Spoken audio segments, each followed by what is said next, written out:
In this edition of Track GT4, we're going to pull back the curtain on the inner workings of the company responsible for providing the thrills and excitement of the Gran Turismo franchise. Polyphony Digital is world-renowned for their innovative games. What makes these guys so good? Part of it is assembling the best talent around. The company started with 4 employees and now has well over 70. Employee number 1 is Kazunori Yamauchi, a man whose love of cars began seemingly just after his birth. And while there were some early thoughts of becoming an astronaut, his career path remained on the ground while retaining the love of speed and motion. In 1997, he created Gran Turismo and it revolutionized video racing. Refinements and improvements came with Gran Turismo 2 in 1999 and then GT3 A-Spec in 2001. The president of Polyphony Digital is now recognized around the globe, not only as one of the most innovative minds in the video game industry, but also as an important influence in the automotive world as well, while his company is remarkable for both the games they make and the way they make them. Great efforts were made to develop an automotive feel for the workplace where the game gets made. An essential ingredient is cultivating an environment that accommodates the creative and time-consuming needs of video game design and development.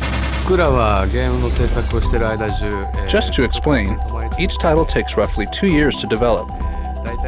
And the last 6 months within these 2 years is quite hectic. So many of our staff spend a lot of their time here at the studio. Therefore, I felt that the office or working space should be as comfortable, if not even more comfortable, than being at home. This comfortableness is the biggest concept of Polyphony Digital's development studios. The company's name Polyphony describes a workplace philosophy that listens to and mixes together many voices, from the programmers and designers to the artists and data collectors.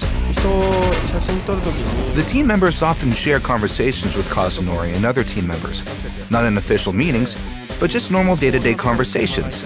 They often share opinions on which locations they agree on and what cars and course designs they like. My staff and I made sure everyone was comfortable with how they were going to approach and tackle this before they actually started building each of the courses. Now, all the team members share the same mindset. They've come to the stage where all the course design members will be able to pick out which areas are not working and which areas are good.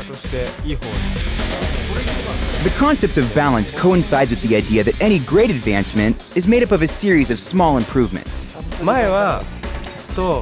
the past, in the process of collecting data, because these courses are in-game, they had the allowance of measurements being slightly out of scale. But this time around, they made sure every measurement was exact. And so, in terms of accuracy, the team has made many improvements in the courses. This has led to a sort of a snowball effect where the team has continued to work on small improvements of the graphics engine, which taken all together, at the end of the day, has built up into a big revolution. Even when everyone's exhausted, being able to share these discoveries with the whole team is like magic, and that's what I love most about my job.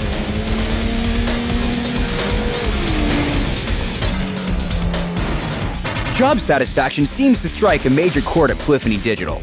Just ask the president. Obviously, I've always dreamed of becoming a race car driver.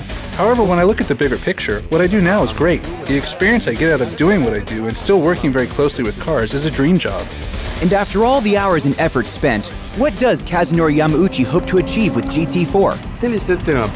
Well, one of my objectives for actual players, once they finally get their hands on GT4, sit down, open the package, throw it in the PS2 and play, is to say, wow, incredible.